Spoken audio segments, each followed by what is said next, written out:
Neste período de pandemia, não é que mudou. Eu continuo acordando no mesmo horário, rigorosamente no mesmo horário. Por volta das 6 horas, pouco antes, às vezes, eu já estou acordado. E eu faço a mesma coisa, checo o movimento das mãos, o movimento dos pés, vejo que está tudo funcionando, e é bom que esteja funcionando, né? Mas a imagem, desde que começou a pandemia, que é muito presente, é a imagem do coração. Quando eu fiz cateterismo, eu pedi para os médicos me darem cópia do material gravado, e eu fico lembrando do contraste quando entra nas veias, sabe? E aquele coração pulsando, pulsando, pulsando. E isso vem assim como a vida continua, não é? Mas ela tem finitude. Quer dizer, você tem que ter responsabilidade com ela porque ela tem finitude. E essa imagem sempre está presente. Sempre nos meus primeiros pensamentos, quando eu acordo, ela já vem pulsando, pulsando, sabe? Isso é bastante presente.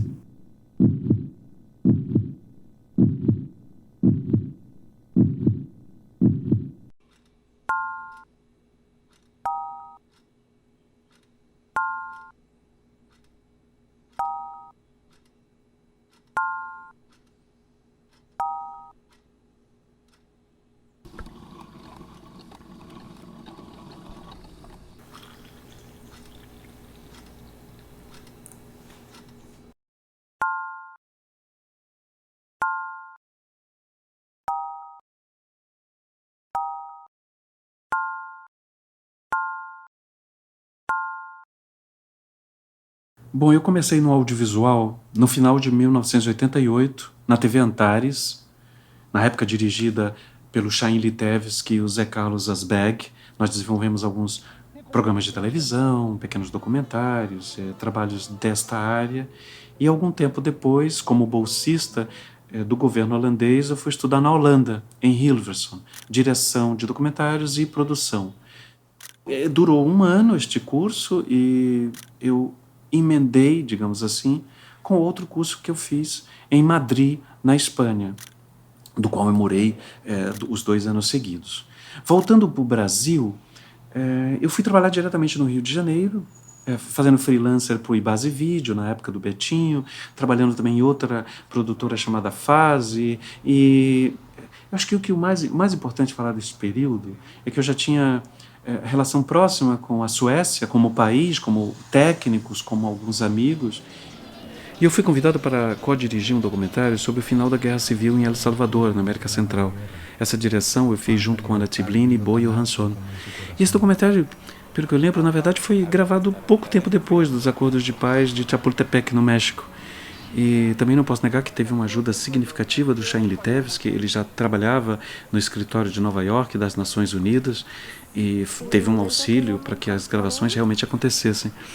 E a história se passa em cima de 3 personagens, né? Um ex-político, um motorista de táxi e uma ex-guerrilheira. Através do olhar deles, a gente pôde entender o que estava acontecendo no país. Ou nos matavam assim nomás?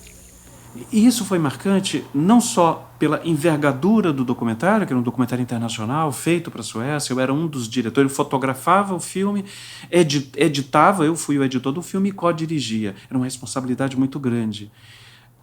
Talvez por sempre fui uma pessoa muito existencial e pensei muito nestas coisas da vida, o fato de você estar num país onde foi estabelecido, né, ainda estava com os requisitos da guerra civil, isso mexe bastante com a gente. Então foi um desafio nos dois lados, né? Pela envergadura de ser um documentário internacional, mas também pela questão existencial mesmo. Não é fácil. Uma guerra sempre é uma guerra. Não tem como medir, a não ser que você esteja lá.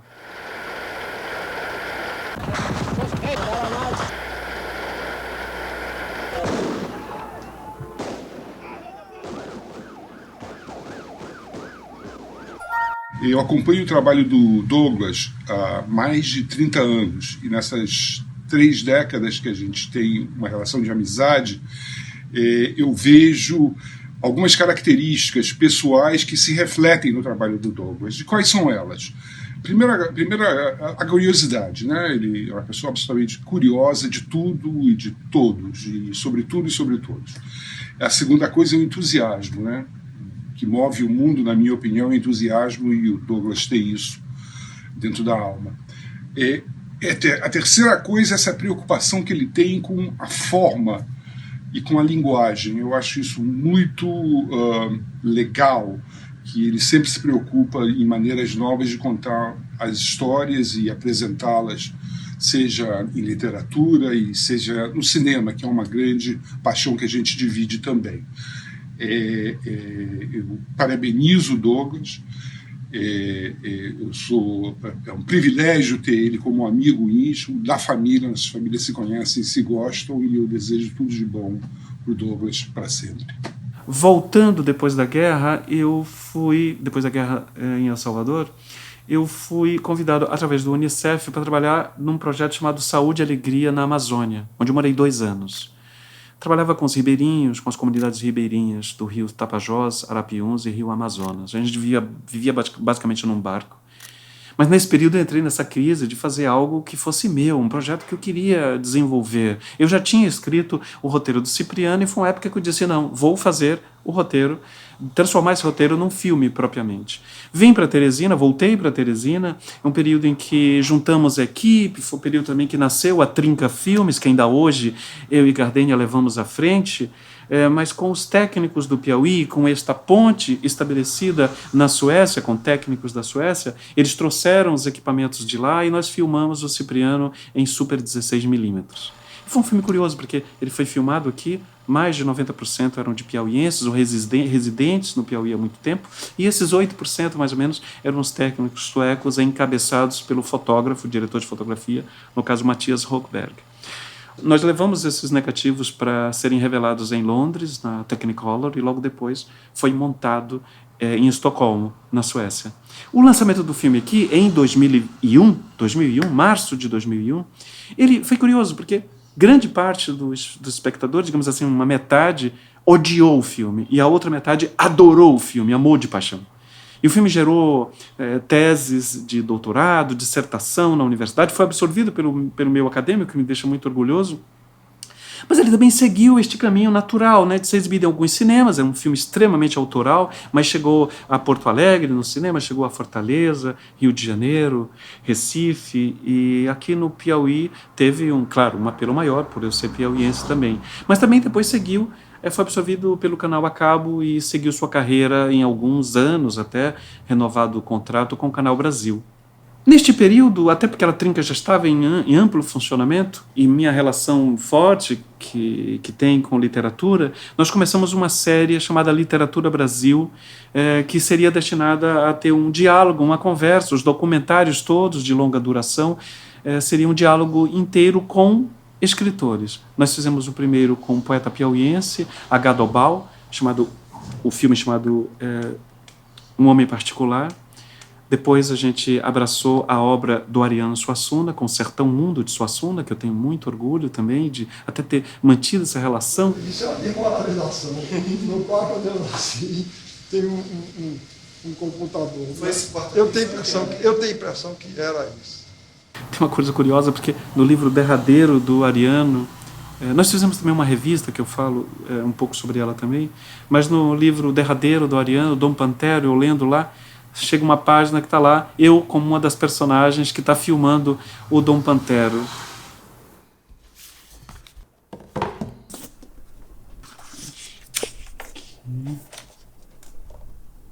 Tá aqui de novo.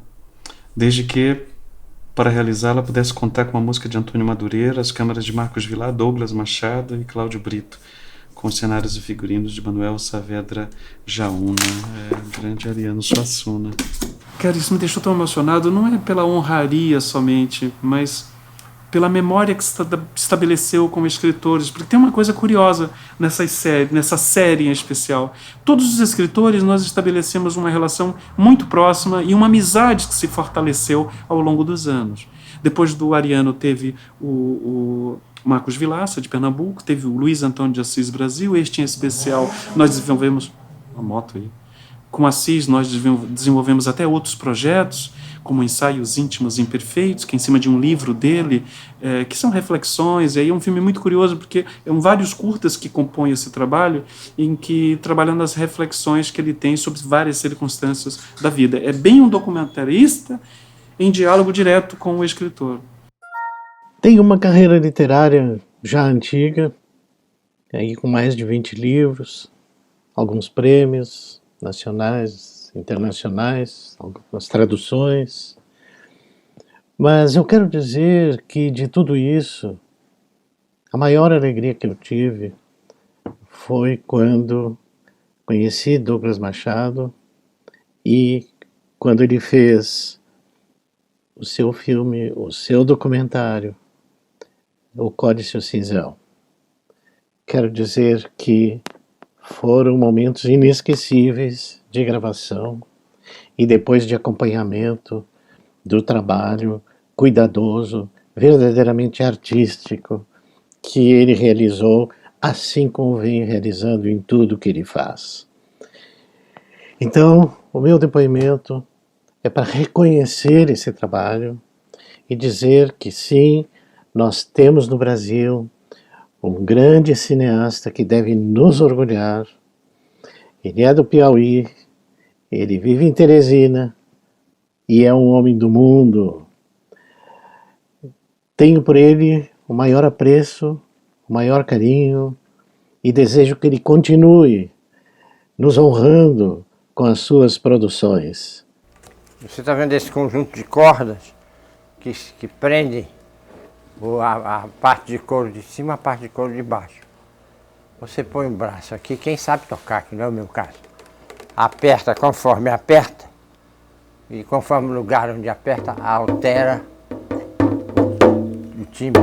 Depois teve o Alberto da Costa e Silva, desta série Literatura Brasil, com o filme O Retorno do Filho, que é um grande conhecedor da África, mas também, mais que tudo, é um dos grandes poetas brasileiros, filho de outro grande poeta nosso aqui do Piauí, da Costa e Silva. E o documentário era um retorno dele a Amarante, terra onde o pai nasceu. E depois nós fizemos um com Wilson Martins, grande crítico de literatura, foi professor da Universidade de Nova York durante muito tempo, já falecido, infelizmente. E teve também o Zé Limeira, né? No caso, o Zé Limeira é um repentista da Paraíba, figura extraordinária, que ninguém sabe se existiu ou não, e o documentário era um pouco uma equipe de filmagem atrás desse poeta. Isso foi curioso até como exercício, quando nós criamos essa prisão de 3 semanas de filmagem, não poderia ser mais, nós teríamos que descobrir, através da memória das pessoas, quem era este Zé Limeira. Olá, seu Inácio. Zé Limeira, meu poeta de... Zé Limeira era uma assim na altura do senhor. Nego alto, entusiasmado e não tinha medo de enfrentar nenhum cantador. Ele cantava a noite todinha, não parava. Mas tudo se viesse desmantelado, sabe? Eu sou filho do Dengo, neto do Dengo Dengal. O meu nome é José Limeira Ferreirinha Jatobá. São José foi vagabundo, Cristo com chapéu de pai, montaram numa canga e abriram a unha no mundo. Caíram em um vácuo fundo, em menos de um relento, São José pulou do jegue. Cristo passou no esbrego, diz o Velho Testamento. Na viola e no repente o que eu fizer ninguém faz. Meu padrinho Cício mandava eu expulsar Satanás, o que eu já sei não pergunto, 4 é pouco, 5 é muito, 6 não dá, 7 é demais. Isso aí eu aprendi ouvindo ele cantar repente. Talvez neste ínterim, né, de produção de documentários sobre escritores brasileiros que iam para, basicamente, Canal Brasil, Arte 1, TV Cultura de São Paulo, teve um documentário também, Um Corpo Subterrâneo, que foi inclusive premiado nacionalmente, que trabalhava sobre a memória, já que eu falei da memória, que era mais ou menos visitando os cemitérios do estado do Piauí e tentando conversar com as pessoas que são parentes de quem partiu.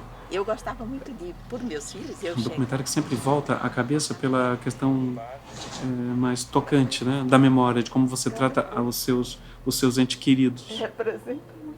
A memória é isso, ela fica em fragmentos, né? E até por este pedido de falar para vocês, a memória também vai, por mais que a gente tente condensar as coisas, elas vêm em pedaços.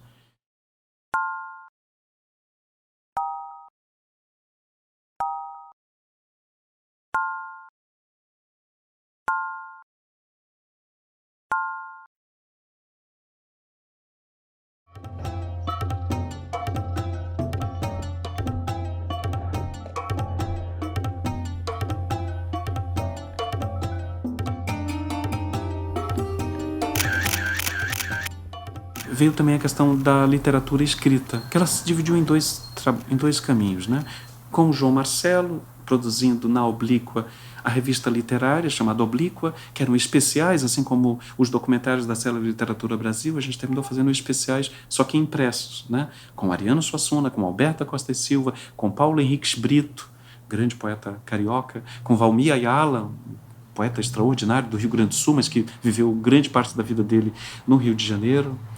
Teve também o selo dedicado a poetas, né, a poesia, chamado Agar Azul, que teve o primeiro, um poeta incrível da Escócia, John Burnside, com o livro Pluvioso. Depois nós lançamos Jorge Anselmo Isidoro, que é um poeta aqui do Piauí, de Teresina, também uma descoberta incrível. E teve o John Clare, que foi o terceiro livro desta série de livros de poetas, chamado John Clare Poemas, mas é um poeta inglês, mais antigo e tal. E teve, ainda para falar da literatura impressa, a série Meio Milheiro, dedicada mais a ensaios, romances. Teve um ensaio chamado Nome e a Natureza da Poesia, do A.E. Hausmann, traduzido pelo Alexei Bueno, um grande poeta brasileiro e amigo do meu coração, muito querido.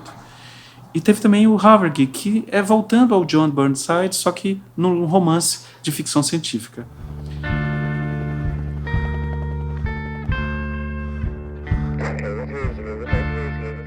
A segunda parte, que eu falei, 2 partes, é porque a novela gráfica, né, a história em quadrinhos, sempre foi uma paixão. E este meu querido amigo, irmão de alma, Colo, Jesus Colomino Orgaz, nós começamos a desenvolver uma série de novelas gráficas.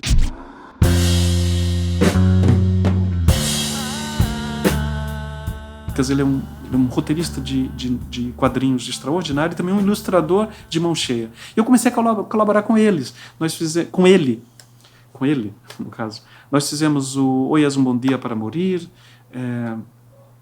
De Peros e de Huesos, Animal. E eu também fiz uma coisa que sempre gostei de fazer, book trailers, né? Trailers dos livros que vão ser lançados. E no caso das novelas gráficas, nós fizemos alguns. E agora tem um trabalho que nós estamos já há algum tempo trabalhando via Skype, chamado 10h54, um horário, 10h54. Que é curioso voltar a trabalhar com novela gráfica, mas isso o roteiro é meu, em cima de um argumento do João Maria Marvan, que terminou gerando também como o roteiro de um filme, que provavelmente é o próximo filme de ficção, chamado Presépio, mas voltando para os quadrinhos, eu e Colo, ele desenhando e eu escrevendo, trabalhamos diretamente em espanhol. Mas eu estou, claro, traduzindo para português para ele poder ser lançado aquí. Nos conocemos hace más de 3 décadas. Mi primer trabajo en cómic lo hice con un guión suyo, de su mano, y hace un par de años volvimos a trabajar juntos y Douglas no envejece, continúa desafiando las normas, buscando caminos diferentes, no muestra signos de cansancio, lo cual es una cosa increíble, que no se haya ceñido a lo que sabe, que funciona, y siempre intente buscar nuevas fórmulas, nuevas maneras. Con Douglas yo he descubierto lo que es un proceso creativo. Si no hubiera sido por él, yo sería un autor muy diferente de lo que soy hoy, y lo que es más importante, descubrí que los procesos creativos y la vida están hechas de la misma materia, con lo cual para mí no solamente ha sido un maestro en el terreno artístico, sino un referente y un maestro en el terreno personal. Aproveitando para limpar todas as telas, deixar as telas muito limpinhas, para quando a gente voltar vocês terem a melhor experiência possível. Depois de 2 semanas em quarentena, voltar à sala de cinema, uma emoção inenarrável, de verdade. Como eu gosto de cinema, cara. Como o cinema me emociona, me preenche, me dá vida, sabe? Impressionante. Entrar aqui de novo, depois de 2 semanas que parecem 2 séculos, é impressionante. Me anima pra caralho. Puta que pariu. Muito bom estar no Cinemas Teresina. Gosta de cinema? Venham ver filmes. E você vai chorar, vai rir, vai se emocionar. Feliz Ano Novo, putada!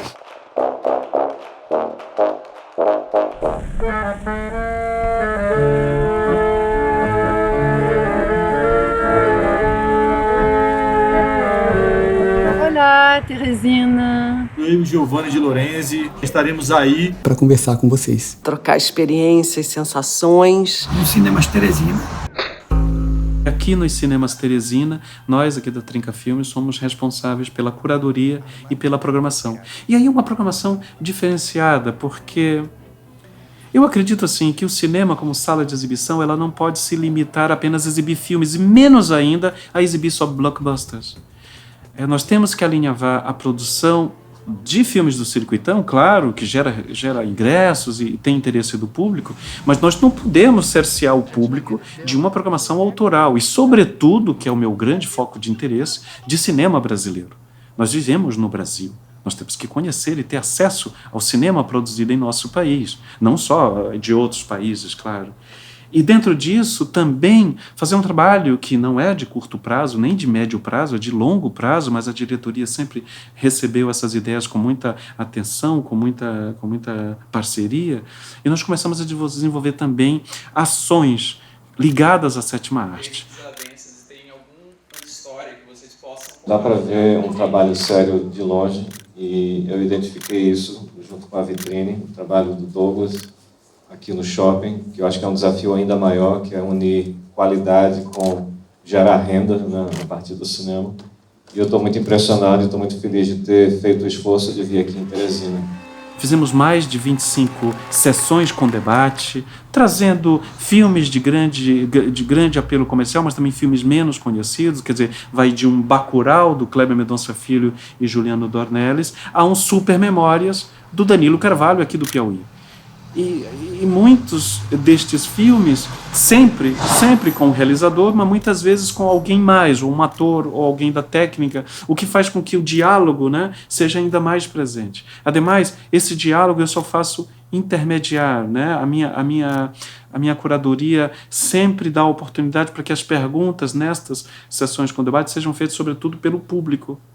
Mas também acrescentamos festivais, mostras de filmes indígenas, mostras de filmes restaurados, grandes clássicos do cinema brasileiro, a gente trouxe para serem exibidos, e festivais, e masterclasses também, que no caso da masterclass a gente, enfim, convida um grande profissional do cinema brasileiro para dialogar sobre o seu trabalho, para que as pessoas tenham mais conhecimento sobre a tua área, né? Trouxemos o Jacques Cheuich, grande diretor de fotografia de cinema brasileiro, falando sobre cinematografia. Trouxemos o João Vieira Júnior, um produtor extraordinário de Pernambuco, que esteve também aqui com a gente. E já estamos com Carla Holanda.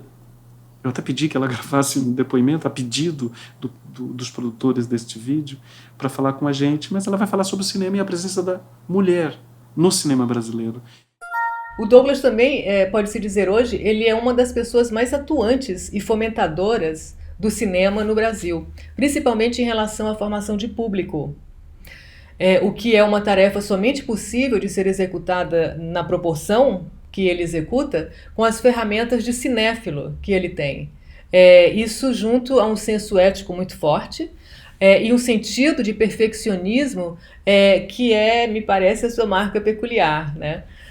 O trabalho de curadoria do Douglas, desenvolvido pelo Douglas, ao programar filmes que dificilmente estariam nas salas de cinema em Teresina, é resultado de uma profunda conexão com o meio do cinema. Ele sabe exatamente onde estão as questões dos filmes, ele conhece profundamente o debate atual sobre o cinema de maneira ampla, sobre diretores, sobre diretoras, no Brasil, no mundo, e isso por ter esse olhar especialista, atento, criterioso e, sobretudo, profundo conhecedor do que faz. A arte, ela não deve ser apenas respeitada.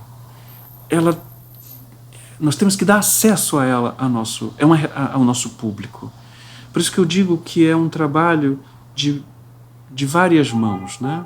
Se nós temos a responsabilidade de levar este cinema, né, esta produção cinematográfica brasileira ao público, a gente sempre pede também que o público esteja presente, para que possa, mesmo que isso seja gradativo, mesmo que isso seja no desenho que a gente sabe que, na verdade, se configura, que é de formação. Mas é importante respeitar e apreciar e amar a arte brasileira, o cinema brasileiro.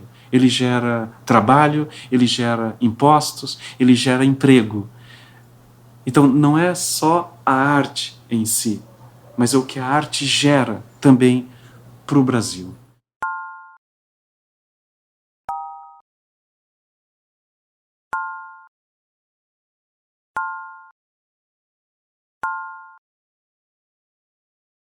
Teve o prazer de conhecer o Douglas numa filmagem numa cidade fantasma do sertão dos Inhamuns, chamado Cococi, em 2001.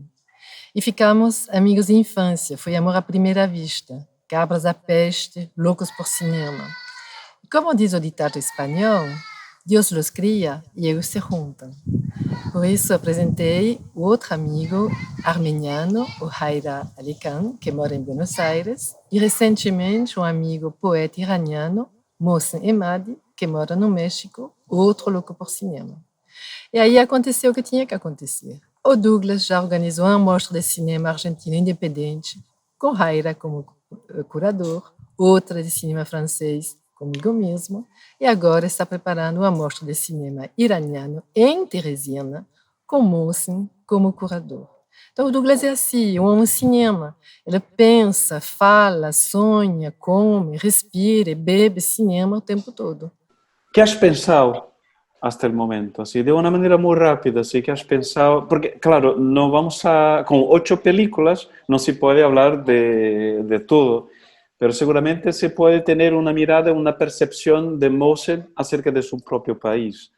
Por eso, por ejemplo, lo que estoy pensando es buscar puntos de resistencia de la identidad que existe, que no quieren como disolverse dentro de identidad centralizada de Teherán, ¿okay?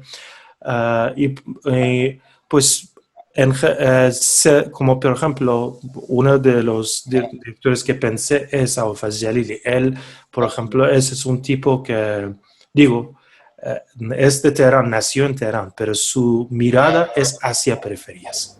Hay otros que son de periferias y quiero también poner allá, pero hablan de otras identidades de allá. Por eso se puede ver esta colectiva de identidades que viven dentro de este país. Pero vamos a tener una película tuya.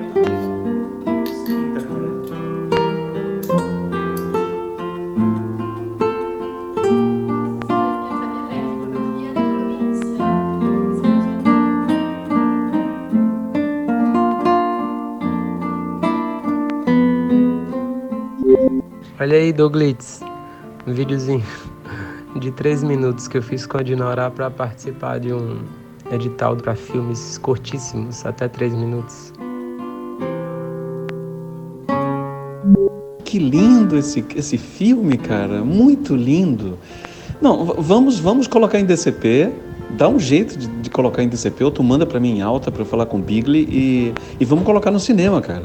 Eu acredito muito na retomada, a gente colocar essas boas surpresas, sabe?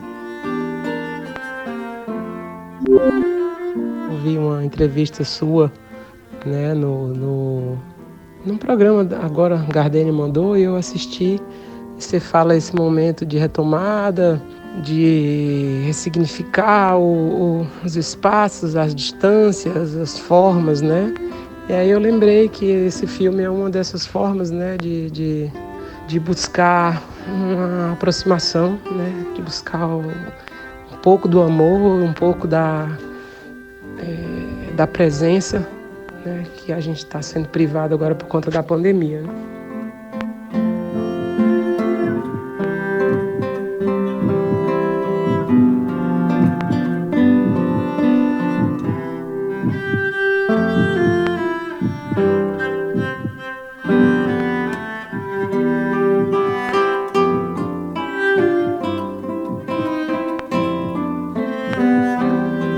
Essa questão de botar curtas antes do filme eu tenho batalhado há muito tempo, mas não consigo nem sempre. A gente abre todas essas sessões especiais, abrindo sempre com curta de vocês.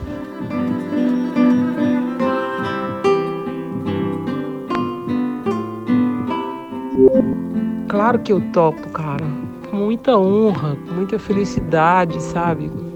Porra, nem sabe como eu fico feliz com esse convite, com isso, sabe?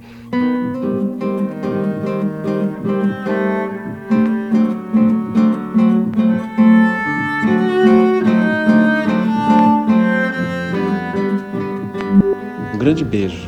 Se cuida direitinho, hein? Saúde, por favor.